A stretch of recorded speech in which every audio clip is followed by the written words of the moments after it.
Hey everybody, it's Mike from the Mike Wagner Show, powered by SoundCloud Studios, brought to you by our official sponsor of the Mike Wagner Show, international warring author Mia Molson Missing, available on Amazon and paperback and ebook.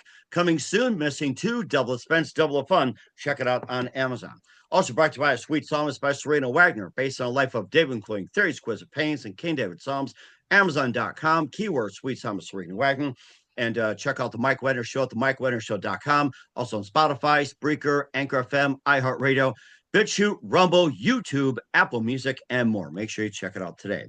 We're here with an amazing gentleman who's a U.S. Today best-selling author of 40-plus books, prominent name in the post-apocalyptic and Western paranormal genres, co-founder and managing partner of an amazing company, also goes by the same title of the book, and a proud Marine Corps veteran, served as a bodyguard and a commercial diver. And he's got a new company out there, full service publishing house, and also merged while collaborating on the first book. We'll talk about Beyond the Fray, live, ladies and gentlemen, plus studios in beautiful downtown San Diego, the amazing U.S. Today best-selling author of 40-plus books, and the owner of Beyond the Fray Publishing, the multi-talented G. Michael Hopf, or we'll just call him Jeff. Jeff, good morning, good afternoon, good evening. Thanks for joining us today. Hey, Mike, how you doing? Thanks for having me on. It's an honor to be here. Well, it's great to have you on board, Jeff. So, USA Today best-selling author of 40-plus books, prominent name in the post-apocalyptic Western paranormal genre. You co-founded with your managing partner, Beyond the Fray Publishing. You're a proud Marine Corps veteran, served as bodyguard and commercial diver later on. You have a new company, which is full-service publishing house, and emerged while you're collaborating on your first book and committed to providing authors value and support without criticism or ridicule. It's called Beyond the Fray. And before getting on it, along with your books into a company, Jeff, tell us how you first got started. Wow. So that all started, I was in my, actually the very, very, very, very first book I ever did was a children's illustrated book Mm. that I was for my two daughters. I was always the one that would kind of go into them and read to them at night before they go to bed kind of thing. You know, you had like that stack of books on the nightstand Oh and, yeah, we've had right? those days. Yeah, four kids, Yeah. three kids, two kids. I know what you mean. Mother And Goose. so I'd read all the books they want, and then they want more. And so I'd tell them stories. And then one night I just kind of came back, and my wife was watching TV, and I was like, "Hey, how would you think about if I wrote a children's book? I mean, I've read hundreds of them now. I said I think I could do this." So the long story short, I did it. I ended up having it. It was a really cool legacy project for them. I actually did get all my money back. I really hustled to sell that thing. Nice. And so that was kind of gave me the idea. I was like, okay, so I had an idea, and on the back end of it, I produced this book. So that I'd always wanted to write a novel or kind of write, I guess, really. And I'd always been a big reader, so there was always a book out there missing, something that I wanted to read. So I decided if I can't find it, I might as well write it. And that was the very first book I had called The End, which I published in April of 2013. Oh wow. Okay, what was that about? The end. The End is Lily. It's a post-apocalyptic novel. It's the first book in a series. It's done through Penguin Random House now, and essentially it just follows a myriad of characters as they're struggling to survive after an EMP is detonated. Okay. Okay. Yeah, and I think that's something we can go further. And what was that one precise moment that simply influenced you into what you do in the rest of your career? Besides reading books to your daughters or talking to your wife about, what was that one light bulb moment that said, "This is what I'm going to do"? Well, I'm a big believer in mindset, and whatever you think, whatever your mind can conceive, it will actually occur into reality. And so there was just this moment. I was just seeing myself. I've always kind of romanticized about it, but there was just this one moment.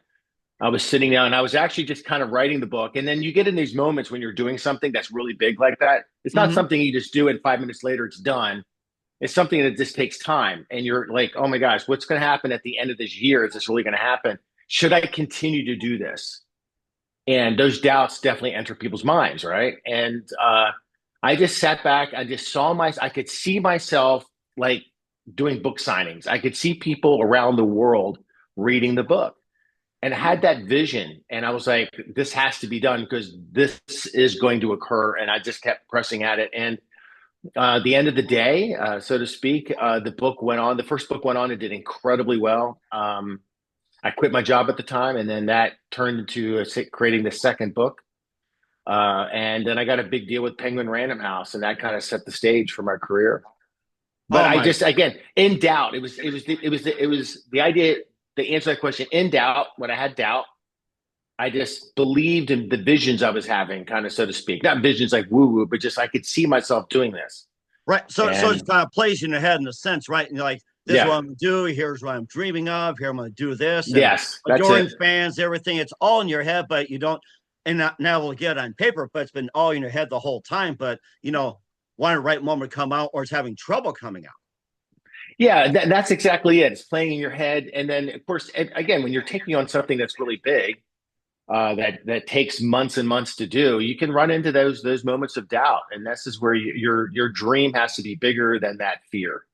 And mine happened to be at the time. I could just see it, and I just really wanted it. And so I kept writing and writing and writing and writing. I made it a job, so to speak. I created like a part-time job for myself. So at night, I would just sit down and just write every night. I was very dedicated to that. So I know the first novel was born out of just that vision, but then I just took discipline and consistency and put them together.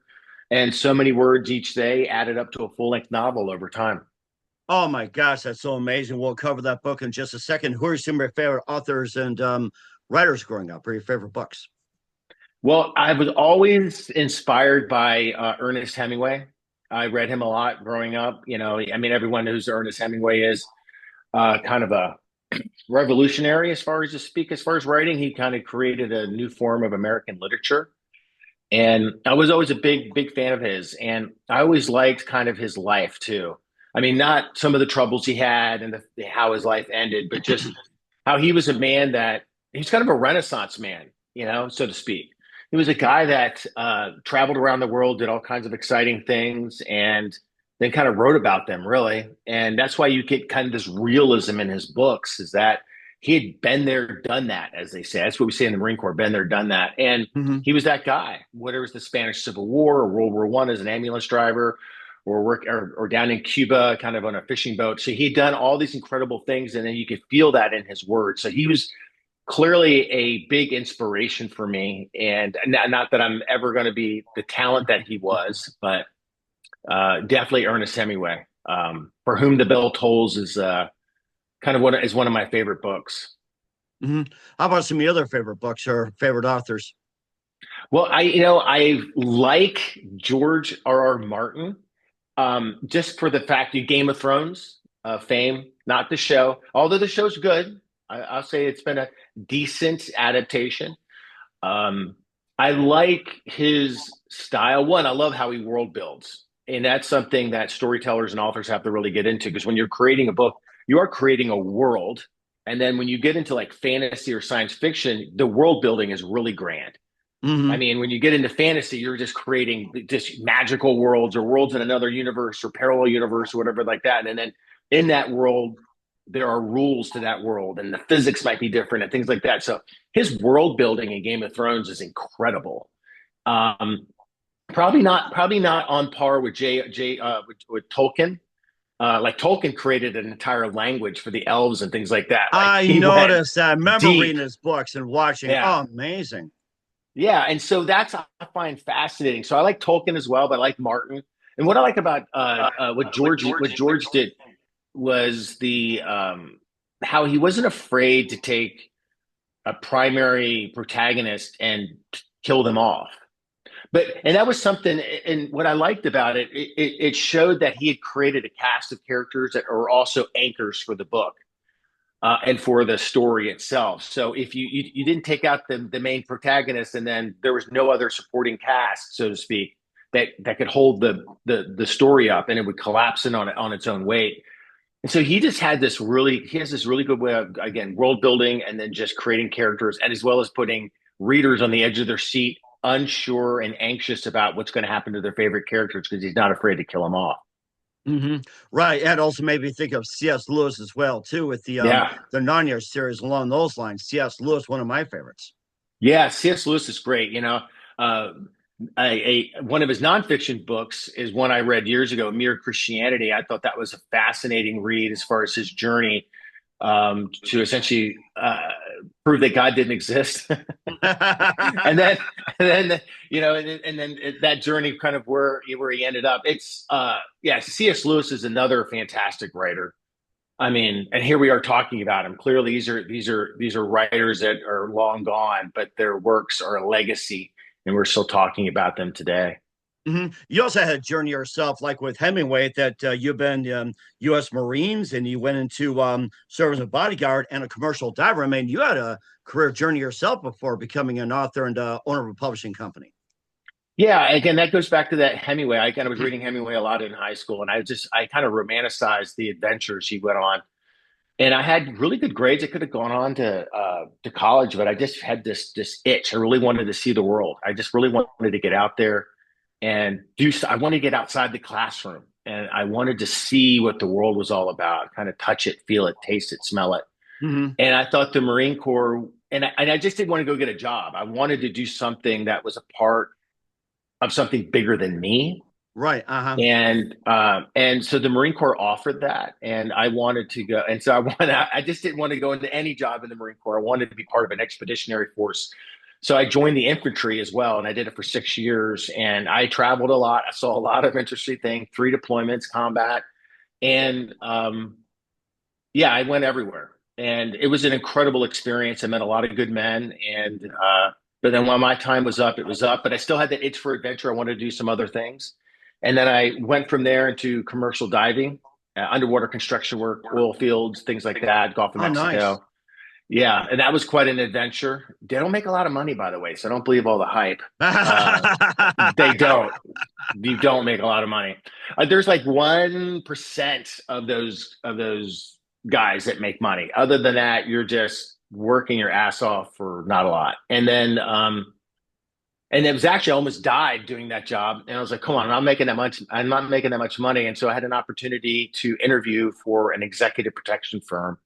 So I did that and I got the job. And next thing you know, after all the training, I was essentially a bodyguard. And I did that for about a decade. Nice. Okay. And then when you're in the Navy as well, too, when you did your deployment, as well as your most memorable assignment or mission that you were on? Well, being in the Gulf War was very memorable. I remember when we got called up to go over there, I was already in Okinawa, Japan. And it's just kind of surreal, right? You're seeing all this. You always see things like on the news, right? You see wars and all these things. And then suddenly you're being called to have to go participate in something like that. And it's the romance of a young man turns into the realities of the harshness of what could be, right? Death. Mm-hmm. That's one of the things you're like, okay, this is real. And so it was very, very surreal. And I still remember, it still sticks into my head. We get activated. We're in Okinawa. We just got into Okinawa too for a 6-month deployment. So we get activated and we march down to the supply depot and we're getting our desert camis. And these were desert camis they were pulling out of storage. They were these old, they called chocolate chip desert camis. They were like designed in the 1970s. Uh-huh. And it was just surreal because like, okay, we're going to the desert. This is what's going to happen. We have no idea. And everyone you could see that there was fear in a lot of people's eyes. Mm-hmm. And like a couple of days later, we get on ships, we sail over there. And then, all that happens that we arrived in the kingdom and was it August. And then, no, I'm sorry, September. We arrived there early September. And then, then the Gulf War was that 6 months later when we invaded Kuwait. Okay. And of course, you also had your journey as well, too, going beyond the frail. We'll get to that with G. Michael Hopf. We'll call him Jeff in this one. But first, listen to The Mike Wagner Show at themikewagnershow.com, powered by SonicWeb Studios. Visit online at sonicwebstudios.com for all your needs. Look at a professional website without breaking your budget. SonicWeb Studios is the answer. SonicWeb Studios offers fast, affordable custom web designs that blow the competition away. Call today, 1-800-303-3960. It's 1-800-303-3960. Or email to support@sonicwebstudios.com. Mention the Mike Wagner Show. Get 20% off your first project. Sonic Web Studios. Take your image to the next level. Also, time to give an official shout out to our official sponsor, the Mike Wagner Show, international warring author Mia Molson-Zia. If you love fast-paced mysteries, you love Missing by Mia Molson-Zia, available on Amazon, paperback, and ebook. Missing is fast-paced and intriguing with an unforgettable twist. Takes place in 4 countries, 2 strangers, one target, where truth is illusion and those who will be the first go missing. It's available on Amazon in paperback and ebook. Missing by Mia Molson has garnered great reviews and even loved and endorsed by Howard celebrities, including Jonah Cassie, Forrest Riley, and many others. So grab your copy today before it goes. Missing by Mia Molson, available on Amazon. Coming soon, Missing 2, Double the Suspense, Double the Fun. Check it out on Amazon. Also brought to you by Sweet Psalmist by Serena Wagner, based on the life of David, including theories, quiz of pains, and King David Psalms. The Sweet Psalmist gives new perspective of the life of David through Psalms he wrote as the time his shepherd where it started and complicate yet turbulent relationship with King Saul. It's a story of love, betrayal, repentance, hope, and more. Check out The Sweet Psalmist by Serena Wagner on Amazon. Keyword, Sweet Psalmist, Serena Wagner. Also, check out The Mike Wagner Show at themikewagnershow.com, 40 podcast platforms, heard in 100 countries. Take us with you on any mobile device. Follow us on Facebook, Instagram, LinkedIn, Twitter, TikTok, and more. Also on Spotify, YouTube, BitChute, Rumble, iHeart, and Spreaker, and Apple Music. And for t-shirts, pop sockets, throw pillows, tote bags, hoodies, Amazon.com. Check out the Mike Wagner Show podcast. And for more great gift ideas, go to Amazon.com/Mia Molson for great books, merchandise, and more. And support the Mike Wagner Show on Anchor FM, PayPal, and the MikeWagnerShow.com. We're here with the amazing U.S. Today best-selling author of 40-plus books and prominent name of the post-apocalyptic Western and paranormal genre, G. Michael Hopf, here on the Mike Wagner Show. And Jeff, before we talk about some of that, you started a company called Beyond the Fray, which is not just a book, but also a publishing company. So tell us about Beyond the Fray. You can do book, so Beyond publishing, it's your choice. I'm sorry, say again? It's your choice. You can do the book or you can do publishing. Your choice. Yeah. So actually, the origin story of the company starts as a book, and so I was looking at wanting to get into some different kind of writing, and I really think I'm an entrepreneur, business owner, but I'm always constantly trying to think of additional income streams that we could create, and like outside of advertising and merch, like what you've got. I was like, what is something I could do? And I love podcasts. I listen to a lot of podcasts now. And I was listening to one podcast called Into the Fray. Okay. It deals with, interesting.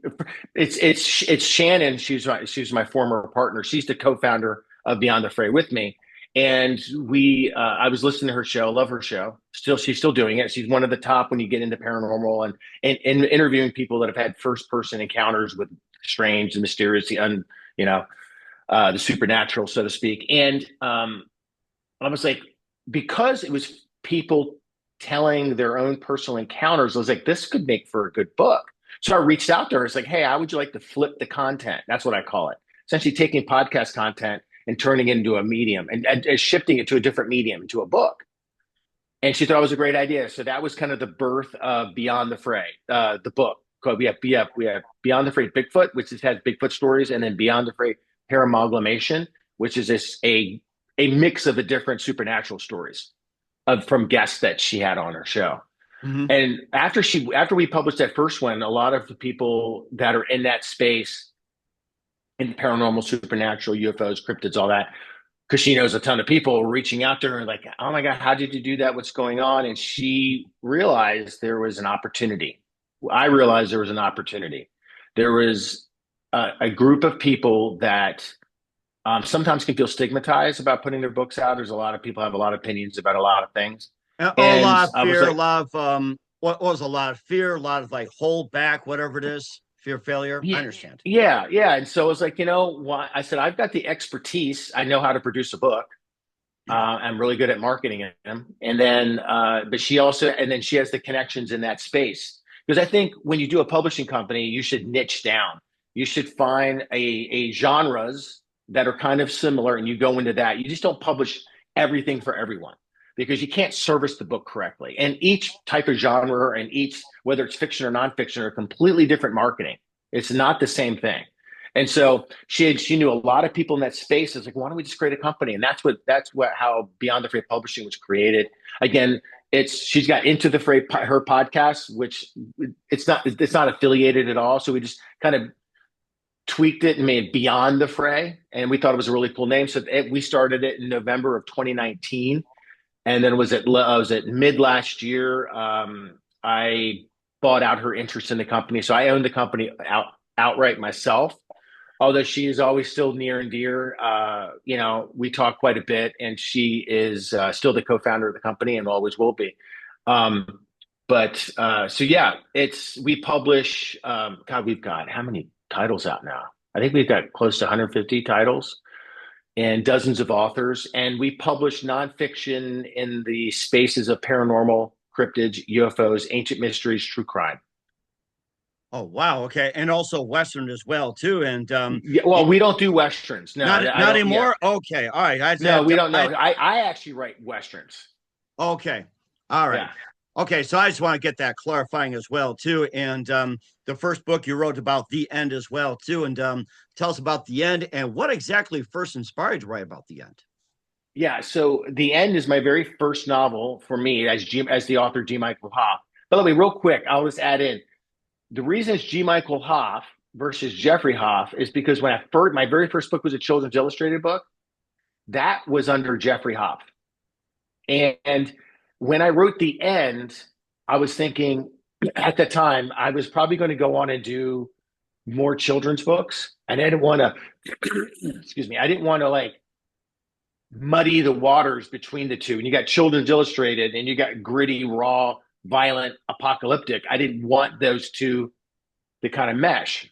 Mm-hmm. So I was like, well, I should create a pen name for the apocalyptic or fiction books. That's where G. Michael Hopf comes from. That's the birth of that pen name.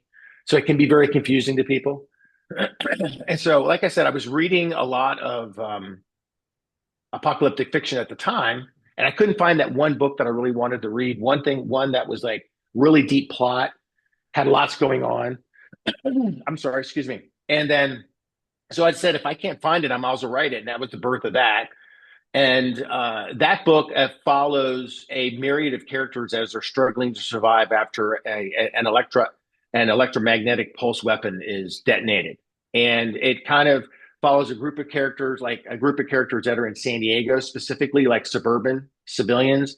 Then there's also a character that's in the military, and you've also got a character that's also in the government. So the reader's getting kind of a worldview of what's happening after this massive event where the grid collapses and people are struggling to survive. And the book did really well, like incredibly well. And so much that I quit my job so I could get the sequel out. And then it kept doing really well. And so then I had lots of publishers reaching out, and then Penguin Random House gave me a call, and they wanted to buy it.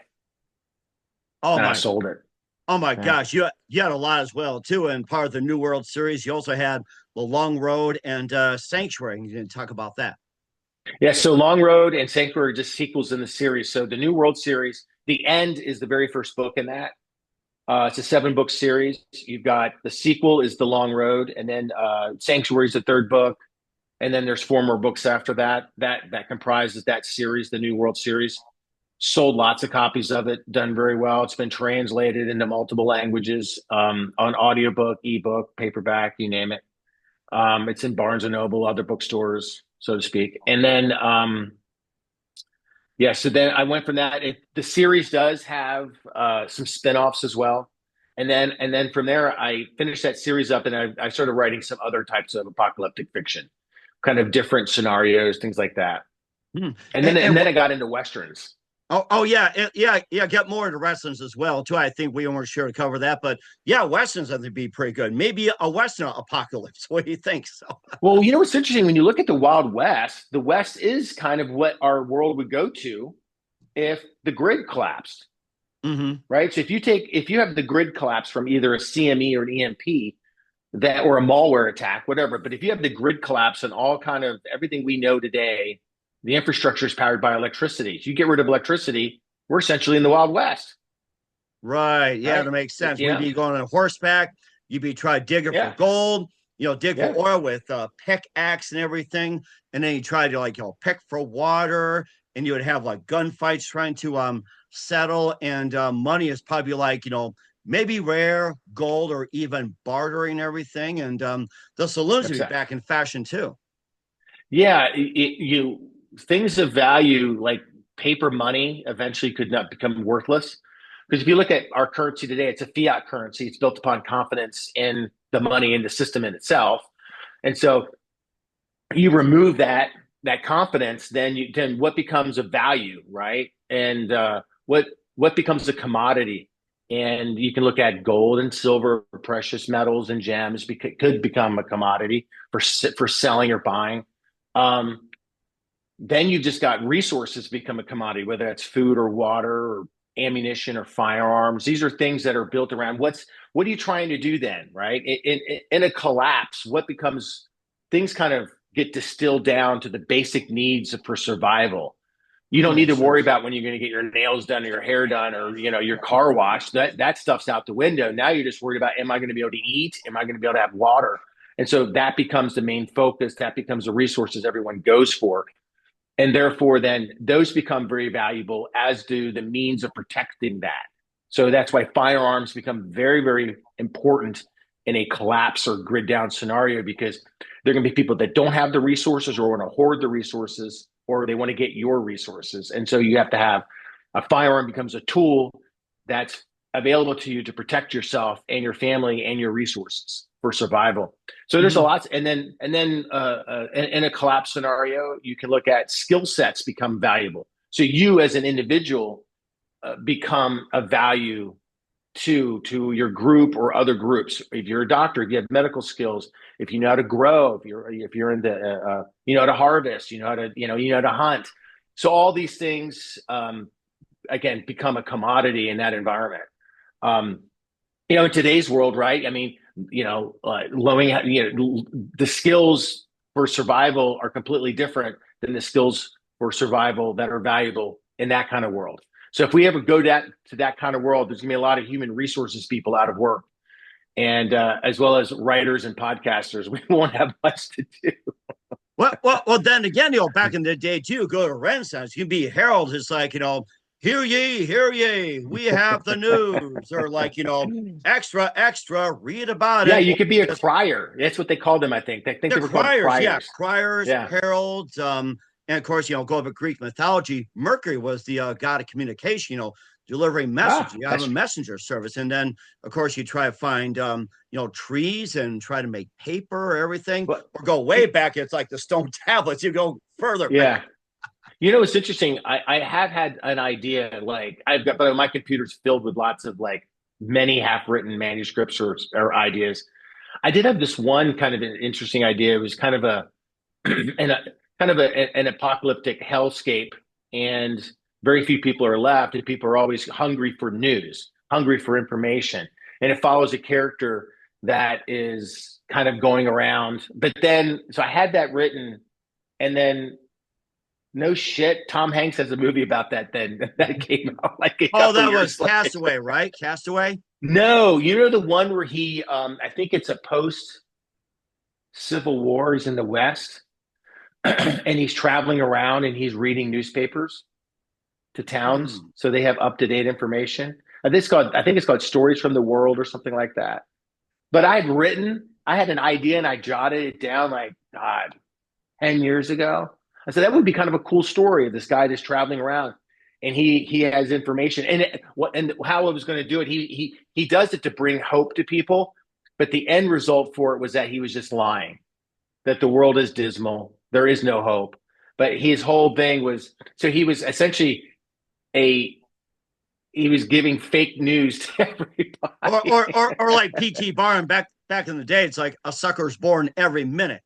That sort of thing. Try and make people happy when really it's not. It also made me think of a popular term like Will Smith. What was that movie? It wasn't like I Am, or he was like, Oh yeah, Deserted yeah, City yeah. of I Am Philadelphia. Legend. Yeah. Yeah, I Legend. Yeah, he was like the only person in the world. He has to fight monsters and everything like that. That made me think of that too, Will Smith.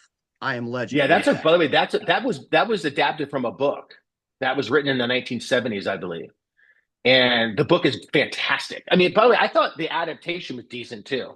I probably would have changed the ending a little bit, but the it actually it's a good adaptation. But the book I highly recommend people read. It's a quick read. Yeah, I Am Legend. It's good. That also too, and plus you also had another offshoot of it. It's like we'll continue on the New World Series, Sanctuary, The Lion Departure, Blood, Sweat, and Tears, The Razor's Edge, and Those Who Remain. Just a quick thoughts on those. Oh no, those are just continuations of the story itself. You know, when you write a book, you have kind of the story arc you're trying to follow, and then you have a series, and you have the series arc. And so that's what this does. Those books are the 7 books in the main canon of the New World series, and it follows the characters from the very beginning. It starts at the beginning starts at the end, and it takes you all the way through to those who remain. Essentially, that book finishes up those are the characters that have survived this journey, during the collapse. And plus, there's opportunities for other authors to write books and how to write books, how to get into a publishing company. We'll get to that with G. Michael Hopf. You listen to The Mike Wagner Show at themikewagnershow.com, powered by SoundCloud Studios, brought to you by official sponsor of The Mike Wagner Show, international warring author Mia Molson Missing, the Sweet Psalmist by Serena Wagner, based on the life of David, including 30 exquisite paintings and King David Psalms. The Sweet Psalmist, check it on Amazon, keyword Sweet Psalmist Serena Wagner. We'll be back with the amazing G. Michael Hopf of Beyond the Fray after this timeout. We're back with G. Michael Hopf of Beyond the Fray here on the Mike Wagner Show. Not just a book, but a publishing company. And you also not just provide books for the general public, you're a full service publishing house. And tell us more about that and what do you guys have to offer? Yeah, so when Shannon and I created the company, we did that. We wanted to be. There's a lot of people out there that say they're publishing companies, and we call them vanity presses. And they will take your money to produce your book for you. I'm not a big fan of vanity presses, which are different, by the way, than say being a consultant to help people get their book published for a fee. So we're a traditional publisher in the essence that we don't make any money on the production of your book. We sign a contract publishing agreement with our authors, and then we finance the production of the book. That means the editing, the proofing, the cover design, the formatting, the whole 9 yards. We do the whole thing. We only make our money as a publisher based on a royalty split that we have with the author. So it's incumbent upon us to ensure that the book sells in order for us to at least get our, what money we put into it back. So that's what we are. We're a boutique traditional publisher, and we're very niche in what we publish, and we do that for a reason, because we know how to sell paranormal books and nonfiction. And again, we're very, very niched. Nonfiction, paranormal, cryptids, UFOs, UAPs, true crime, and ancient mysteries. And they all kind of have relationship with each other. And that's why we publish those. And again, we have a good connection with lots of podcasters and radio and things like that, and marketing. So to ensure that those books get, once they're published, get promoted and they sell. And how's that set aside from self-publishing? That has been a trend that's been going on for quite some time. How's that set aside from self-publishing? Well, we handle everything for you. So if you're self-publishing, then you're actually doing all the work. You're creating your own side business, really, because that's what a lot of people don't think about. And when you're creating a book, when you get beyond writing the book, then you've got to do the heavy lifting of doing the rewrites and the editing and the proofing and the cover design and the formatting. All those are very technical things that need to be done right. Now, in self-publishing, you can find those people. They're out there. So essentially, you have to go out there and assemble your own team of people that can handle those things. And I always encourage people, you got to do that. So it's more than just writing, and publishing is more than just sitting down and writing. It's all those other things. And so you can do that and self-publish. And I am a big advocate of self-publishing, by the way, big advocate. But there's always, not everyone's going to want to do all that work. And so that's where Beyond the Fray and Free Reign Publishing kind of help, is that we step in and do that work for you. That's it. And then we specifically for those genres. And then we work with you to promote it. And but self-publishing is very powerful. It's when I published The End, I self-published it, and it did incredibly well. And it did so well that Penguin Random House picked me up. So nice. And then I signed my rights away. Just try to make the big bucks like Stephen King, right? So oh yeah. I mean, I'm very grateful to Penguin. I did very well, and I'm very blessed. I've sold a lot of books, and but self-publishing is definitely there. You can try to figure it out on your own, like I did. I made a lot of mistakes, though, a lot of mistakes. specifically on the technical side. And that's what can kill people. And if you don't properly get it edited or proofed or even formatted correctly inside the book, it can be distracting. You can turn the reader off and you lose sales. But nothing's worse than getting a bad review for a technical issue. It's one thing to get a bad review that's subjective. They just didn't like the story, whatever, right? But to get a bad review that says it's edited horribly or it's formatted terribly, that is a poorly death knell. written, too many grammar errors, all that. Yes. Oh, so this is where there's still, even though there's self-publishing, it's out there. It's really democratized the publishing world, and I'm a big advocate of it. But there's still a need for the publisher, for those people that do not have the time, or they just don't want to, or even some of them don't have the resources, and they can go to a publisher, and maybe that we can handle that for them, because we cover all the expenses for production. And we don't crawl that back. So that is our investment. So the writers invested their time as the precious resource to create the book. We then invest our financial resources to produce the book. And then we hopefully can recoup that by selling it. And that's it. And but again, self-publishing is very, very prominent today. And then again, there's still a need for publishing houses too, like ours. Mm-hmm. And what's the best advice for an author to get with a publishing company, write a book, and everything like that? What's the best advice you can give to authors at this point? Woo. All right. So the very best advice I like to give to authors is specifically new authors is you have an idea for a book. You've never written a book. You don't know what to do. And Ernest Hemingway, I go back to him. He was being interviewed years ago, and he was being asked, what's the best advice you give a new author? And it's simple. Just write.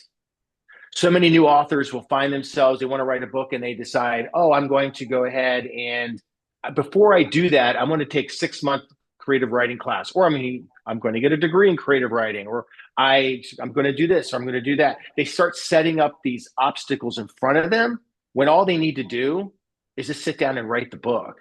I'm not saying that education on how to be a better writer isn't important, but I wouldn't put anything in front of you that stops you from beginning the process. However, one of those processes you should never be entertaining is like, what is the cover going to look like? Who's my publisher going to be? How about getting a book done first? Then you can worry about all those other issues, because all those other issues are downstream from having the rough draft done. So just write is what I always tell new authors. Just get it out there, let it flow, kind of connect. And then as far as getting a publisher, most publishing houses, specifically the big ones like Penguin, Simon and Schuster's, Macmillan, et cetera, Hatchet, the only way you can get into the doors with them are essentially 3 ways. And that is, you have an agent, which is very difficult to get.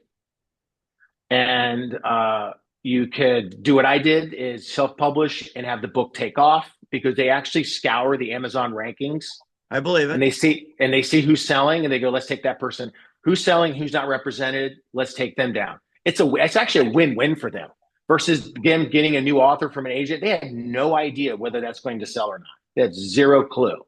When they get someone who's already self-published and successful, that person already is coming in with a bunch, and they're doing a series like I was. I was coming in with tens of thousands of readers already, ready to start buying the second book. And so it was a win-win for them. And then the third way is to already have a big, prominent, or like be a celebrity in some fashion, have a big platform already. And then now you want to tell your story. And so those are really the only 3 ways to get into a big publishing house.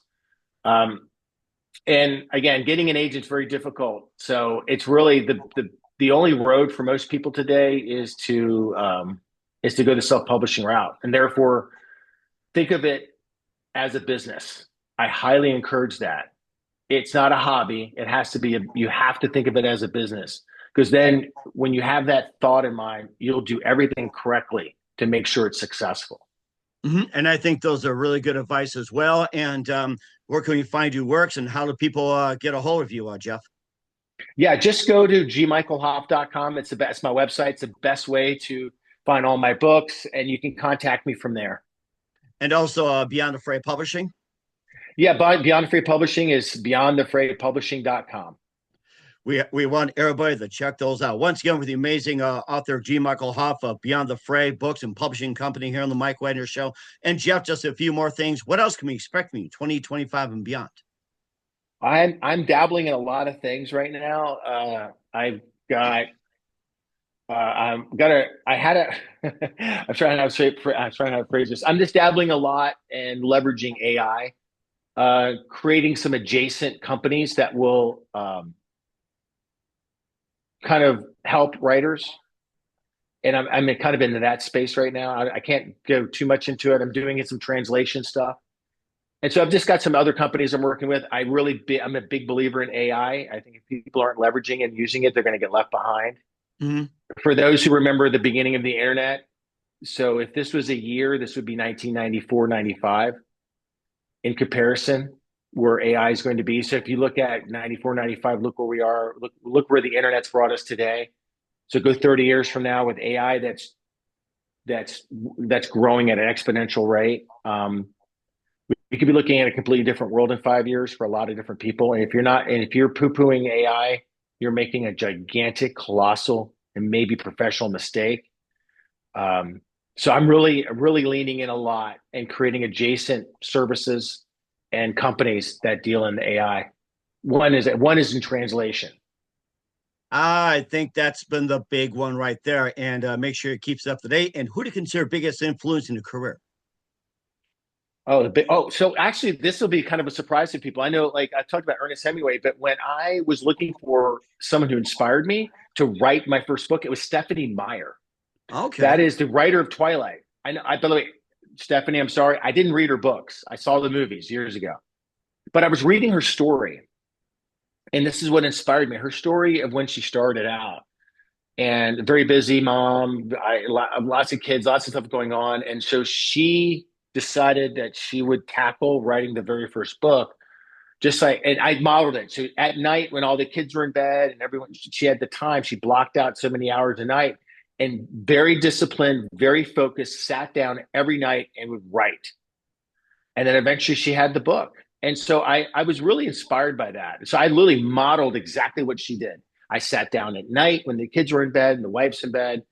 It's dark out, only behind the glow of the screen of my computer, and just hammered out the words. And I did it religiously, disciplined, and I got the novel done. And that's what launched everything right there. So she was, I always tip my hat to her.